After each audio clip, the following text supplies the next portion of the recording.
함께 나눌 말씀은요, 에스겔서 37장 1절에서 10절 말씀입니다. 에스겔서 37장 1절에서 10절 말씀으로 너희가 살리라 라는 제목으로 귀한 은혜와 도전 나누기를 원합니다.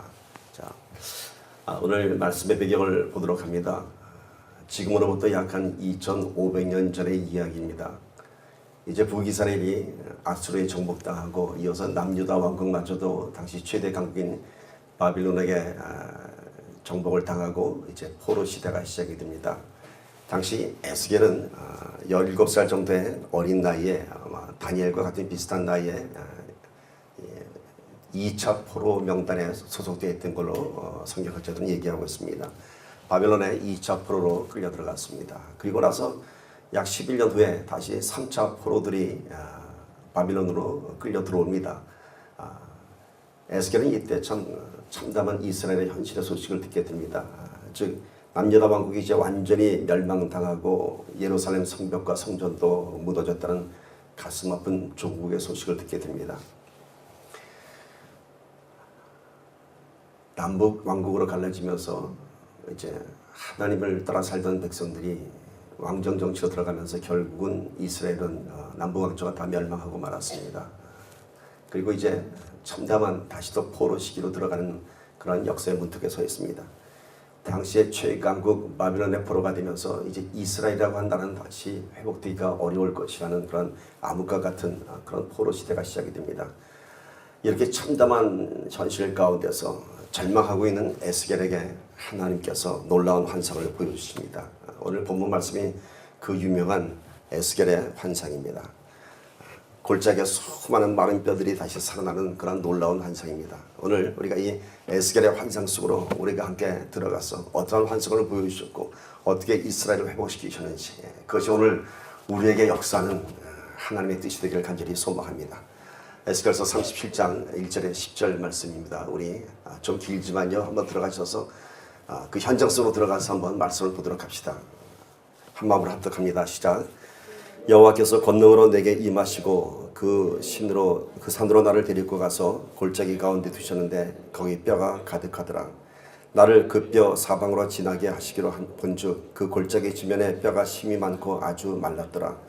그가 내게 이르시되 인자야 이 뼈들이 능히 살겠느냐 하시기로 내가 대답하되 주 여호와여 주께서 아시나이다. 또 내게 이르시되 너는 이 모든 뼈에게 대언하여 이르기를 너희 마른 뼈들아 여호와의 말씀을 들을지어다. 주 여호와께서 이 뼈들에게 말씀하시기를 내가 생기로 너희에게 들어가게 하리니 너희가 살리라. 너희 위에 힘줄을 두고 가죽으로 덮고 너희 속에 생기를 두리니 너희가 살리라.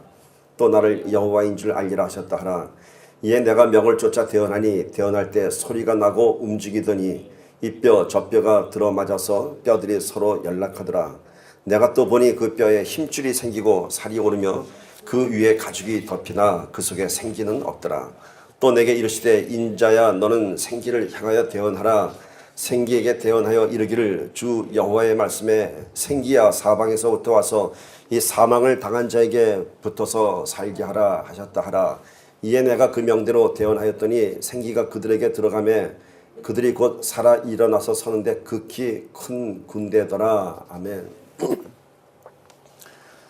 성경 기록된 수많은 기적과 같은 사실들 또는 선지자들에게 보여주는 그 수많은 환상 가운데서도 오늘 이 에스겔의 환상은 가장 충격적인 장면이 아닌가 싶습니다. 마른 뼈가 살아나는 환상, 참 충격적인 장면이죠. 에스겔이 묘사한 이 환상은요, 마치 요즘 헐리우드 영화가 만들어내는 컴퓨터 그래픽으로 만들어내는 그러한 장면 특수 처리한 효과와도 같습니다. 어쩌면 헐리우드 영화 제작자들이 이 에스겔의 환상을 토대로 또 그런 장면을 만들었는지도 모르겠습니다. 이런 특수 효과 기법을 우리 하나님께서는 이미 2500년 전에 에스겔 선지자에게 아주 실감나게 보여주셨습니다. 이 환상은 이제 암흑과 같은 시기에 빠져있는 이스라엘에게 이제 회복의 메시지를 보여주시는 것입니다. 이 환상 안에 이스라엘이 어떻게 회복하는가, 그 회복의 단계가 아주 구체적으로 그려져 있습니다. 여러분, 이스라엘의 역사는 이미 지나간 역사가 아니라 그 역사 가운데서 의미하는 하나님의 메시지가 있습니다. 오늘 2500년 전에 있었던 이 하나님의 메시지가 오늘 저와 여러분의 메시지가 되기를 간절히 소망합니다. 마른 뼈가 되어 뒹굴러가는 그곳에 큰 군대가 살아나 어떻게 보여주냐면 아주 구체적으로 보여주십니다. 지금 이스라엘에 처해진 현실이 어떠한 현실인가 이 환상을 통해서 아주 구체적으로 보여주십니다. 자, 골짜기에 가득한 뼈들이 있다고 합니다. 자, 골짜기에 얼마나 많은 뼈들이 있는지 골짜기 위에서 이렇게 보면 저것이 다 뼈들이구나, 저것이 다 뼈들이 뒹굴러가고 있구나 하는 것을 알 수 있습니다. 그럼에도 불구하고 하나님께서는 에스겔을 끌고 그 골짜기 가운데로 걸어가시게 하셨습니다. 위에서 보게 한 게 아니라 끌고 그 골짜기 한 가운데로 내려가셔서 그 실상을 보게 하셨습니다. 37장 2절 보십시오. 나를 그 뼈 사방으로 지나게 하시기로 본즉 그 골짜기 지면에 뼈가 심이 많고 아주 말랐더라. 자, 그 골짜기에 참 뼈들의 무덤이 있는데 그 한가운데로 걸어가게 하셨습니다. 에스겔이 내려가서 봤더니 그 골짜기 지면에 뼈가 하나 둘 있는 것이 아니라 심이 많고 그 뼈들을 보니 다 심이 말랐더라고 합니다. 이것이 바로 처절한 이스라엘의 실상이라고 하는 것입니다. 황폐한 모습, 마른 뼈들이 뒹굴러 간다고 합니다. 당시 이스라엘은 포로 시대로 들어가면서 율법이 사라지고 제사가 사라지고 하나님의 선택된 백성이라고 하는 민족의 정체성마저 사라진 황폐한 민족이 되고 말았습니다. 이것이 바로 당시 이스라엘이 마른 뼈와 같이 돼서 뒹굴러가는 그런 모습입니다. 포로가 되어서 아무런 소망도 없이 이리 뒹굴 저리 뒹굴 그렇게 살아가는 민족이 되고 말았습니다. 결국 이스라엘은 다시 노예가 되고 말았습니다. 이스라엘의 민족성이 어떤가요? 성경에서 보면 참 이상하죠. 이스라엘은 그 어떤 노예 시대에 있어서도 한 번도 자기들끼리 따로 나와서 독립하겠다고는 그런 독립의 의지가 한 번도 기록되지 않습니다. 즉 독립운동을 한 적이 한 번도 없습니다. 그저 노예는 노예대로 그 400년 살았습니다. 어쩌면 노예 근성 이것이 그들이 갖고 있는 깔려 있는 그런 본성이 건지도 모르겠습니다. 노예가 더 편한 민족인지도 모르겠습니다. 자, 그래서 이스라엘 민족성을 보면 쉽게 노예가 되는 것을 볼 수 있습니다. 무엇을 의미하나요? 쉽게 포기하는 민족이라고 우리가 볼 수 있습니다. 자, 이스라엘이 어떤 민족입니까? 출애굽의 기적과 광야 40년의 기적을 체험한 민족인데 다시 또 노예가 되고 말았습니다. 애굽의 노예에서 이제는 바빌론의 노예가 되고 말았습니다. 이 이스라엘의 현실이 바로 오늘 어쩌면 우리들의 현실이 아닌가 한번 생각을 해봅니다. 우리들이 한번 현실을 한번 들여다봅시다. 그 골짜기 속으로 들어가서 나의 현실, 참 우리가 몸담고 있는 교회의 현실, 이 땅의 수많은 교회들의 현실을 한번 들여다봅시다. 하나님의 자녀라고 하면서 어쩌면 다시 또 세상의 노예가 돼서 살아가고 있지 않는지 한번 생각해 보기를 원합니다. 하나님의 백성, 하나님의 자녀라고 하면서 내가 구원의 감격을 내가 선포한 믿음의 자녀라고 하면서 여전히 세상에 묶여서 살아가는 세상의 노예가 되지 않는지 모르겠습니다. 그럼에도 불구하고 세상의 노예처럼 살아가면서도 그럼에도 불구하고 오늘도 그저 무덤덤하게 살아가고 있다면 여전히 예배의 감격을 상실하고 기도를 안 해도 그저 아무렇지도 않게 어제나 오늘이나 똑같이 그저 그날이 그날처럼 똑같이 살아가고 있다면 그 모습이 바로 마른 뼈가 되어서 세상에 이리저리 뒹굴러 다니고 있는 그런 처참한 모습이 아닌가 싶습니다. 오늘 우리들의 모습을,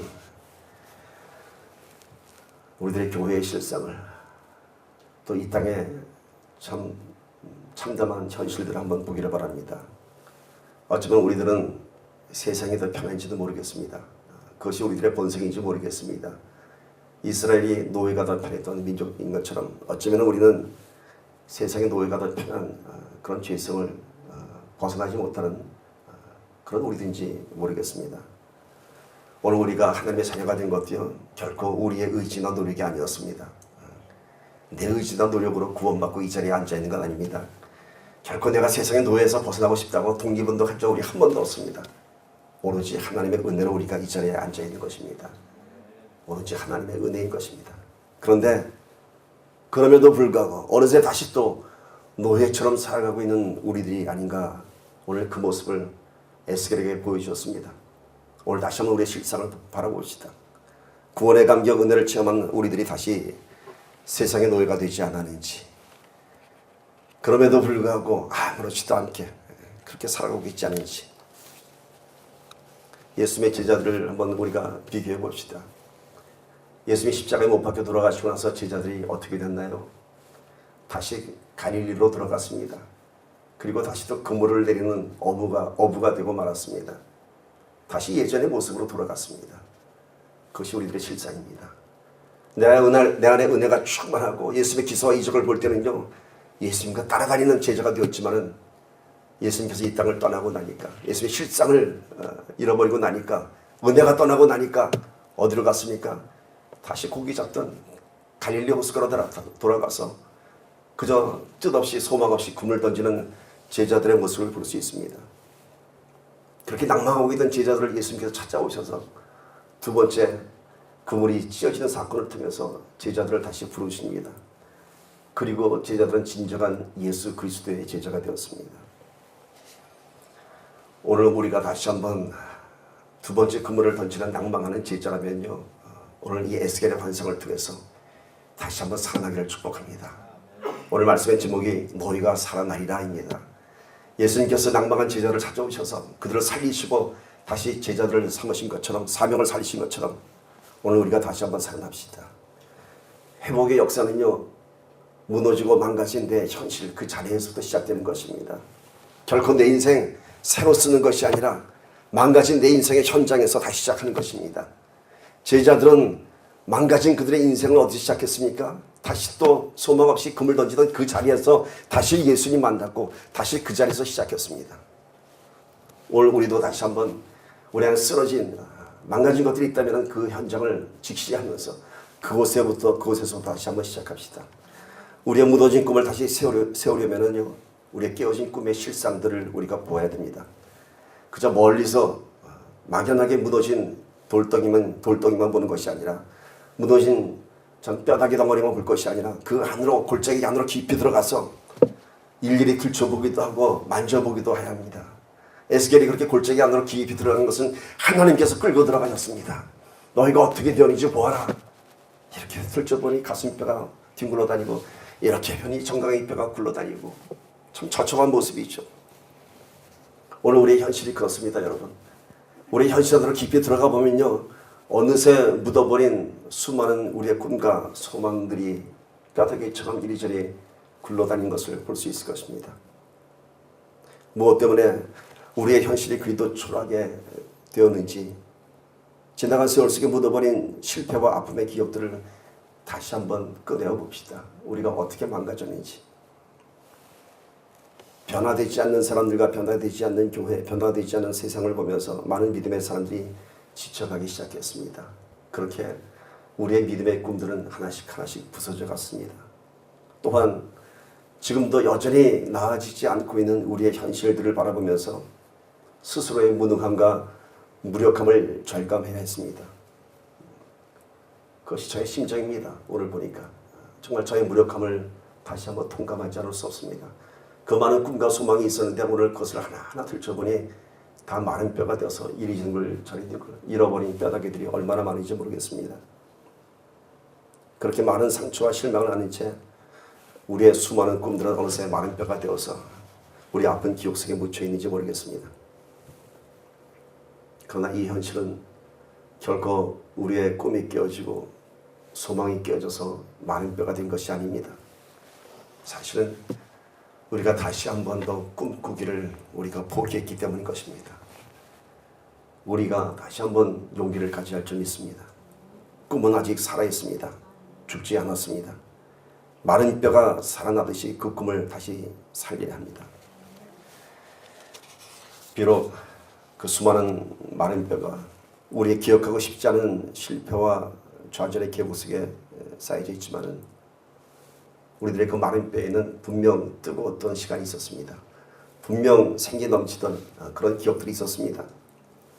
우리 한번 그 시간들을 다시 한번 기억해 봅시다. 내가 하나님 처음 만나서 뜨거웠던 그 열정을 한번 기억해 보고요. 교회 부흥을 꿈꾸던 그런 뜨거운 소망을 한번 기억해 봅시다.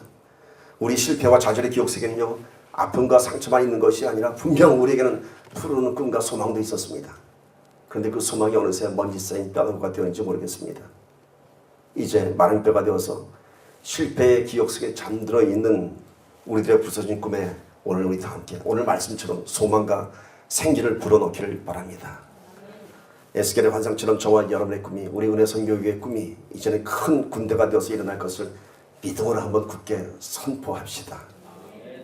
그 꿈과 소망이 이제 어떻게 살아나는지, 어떻게 회복시켜 주시는지 오늘 본문의 말씀을 통해서 구체적으로 알아봅시다.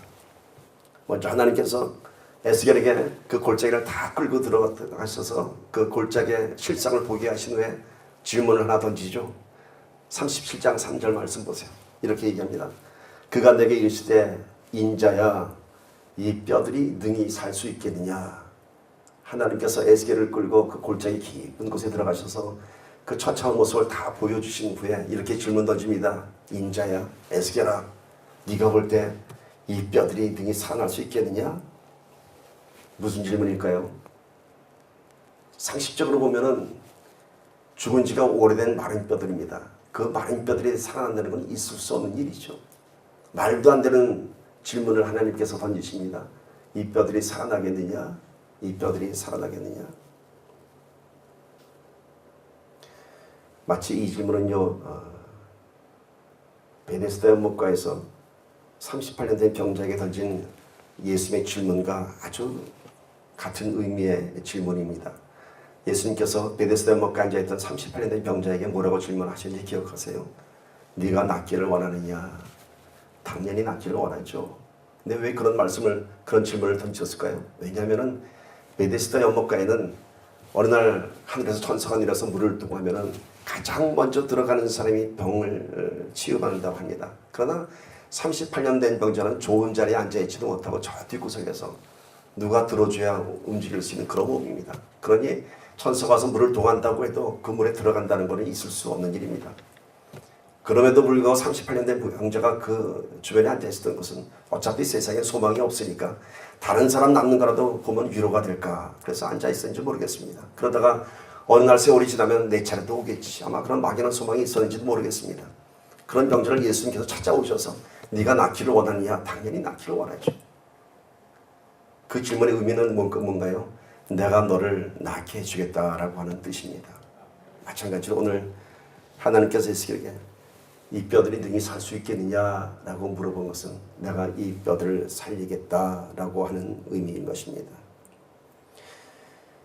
마른 뼈의 의미는요, 이미 오랜 세월 동안 생명을 상실한 채 그야말로 계곡에 뒹구는 뼈다귀가 되어서 바람에 이리저리 굴러다니는 모습처럼 아무런 소망도 없이 바벨론의 포로가 되어 살아가고 있는 이스라엘의 모습입니다. 그 뼈들을 향해서 이 뼈들이 능히 살 수 있겠느냐?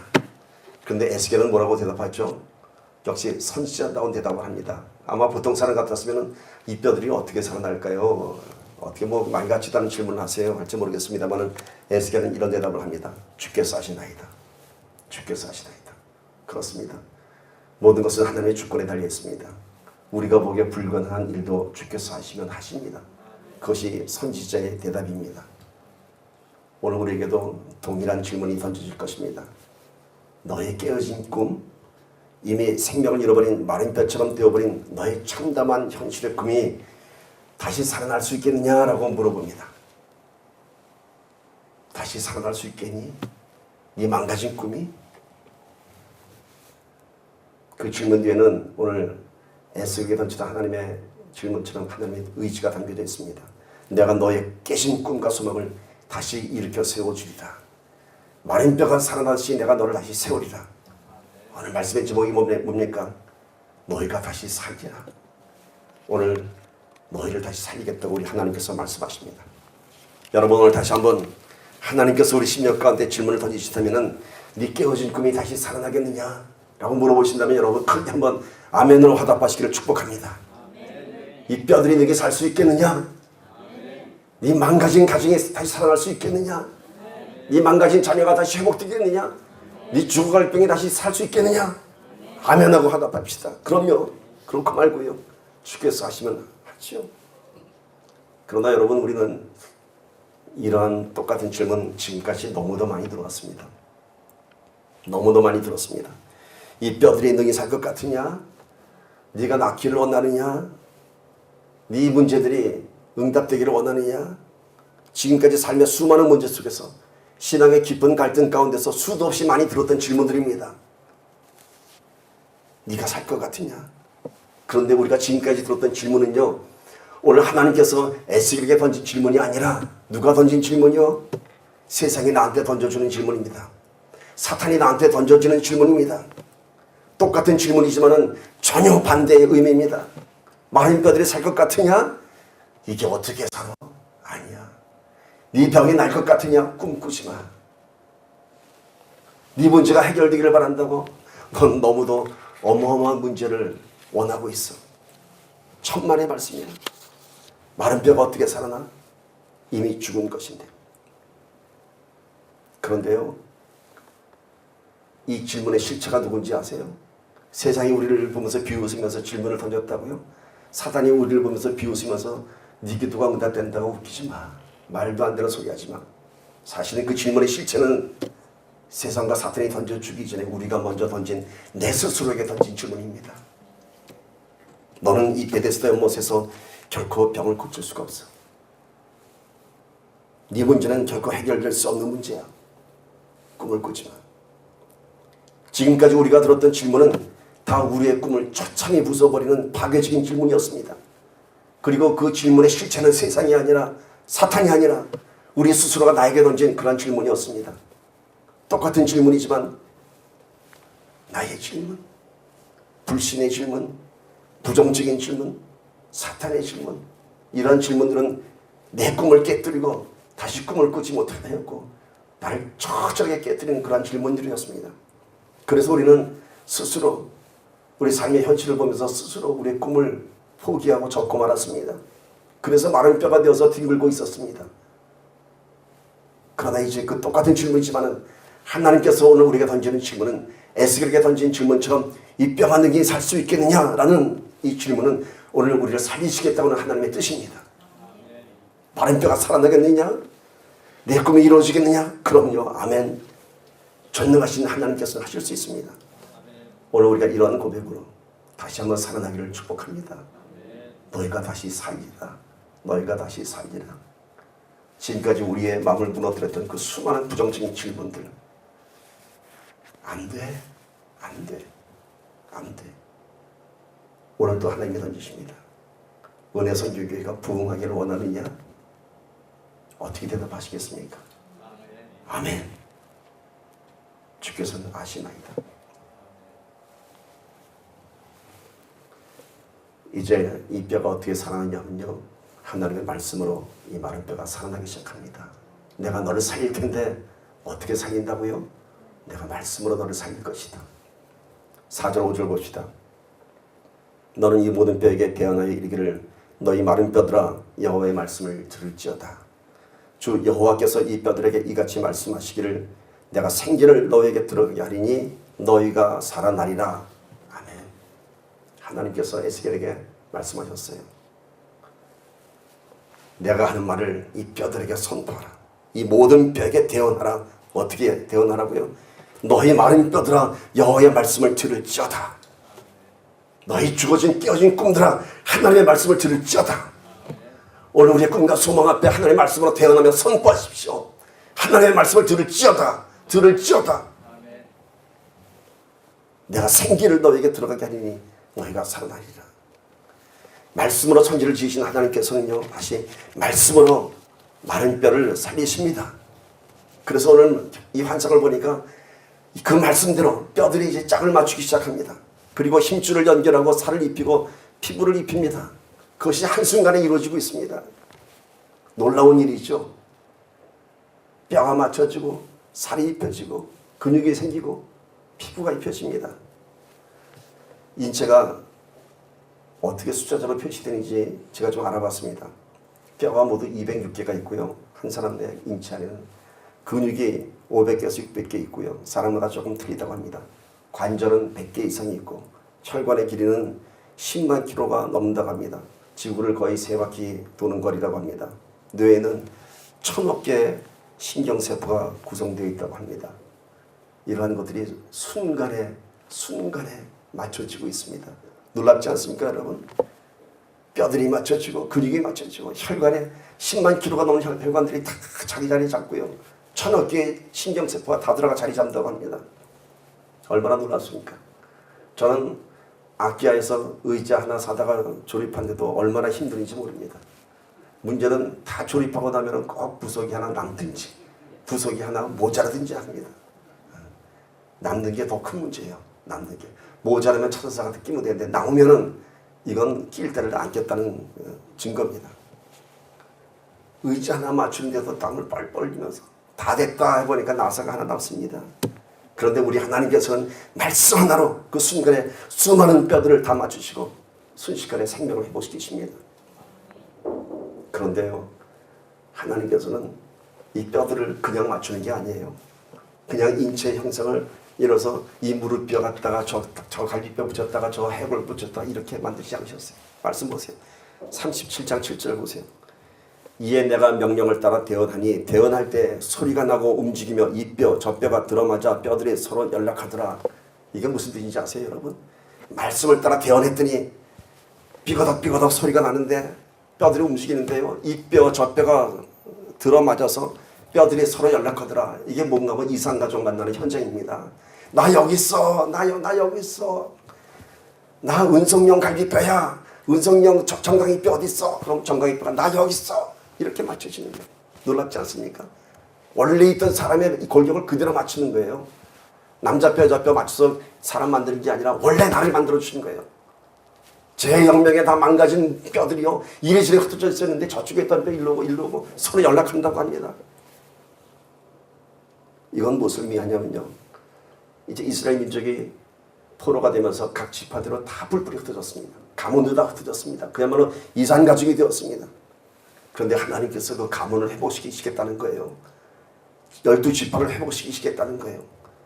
내가 만들었던 그 모양 그대로 회복시키시겠다는 겁니다.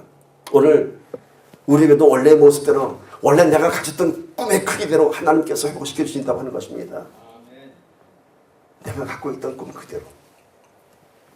이 뼈가 맞춰지는 장면을 보십시오. 그들 스스로가 짝을 맞추고 있다고 합니다. 그들 스스로.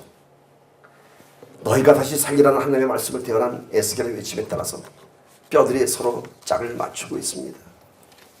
어떻게 이런 일이 가능할까요? 어떻게 생명체가 아닌 이 뼈다고 무기질 이 많은 뼈들이 하나님의 말씀 앞에 반응하고 순복하는 것일까요?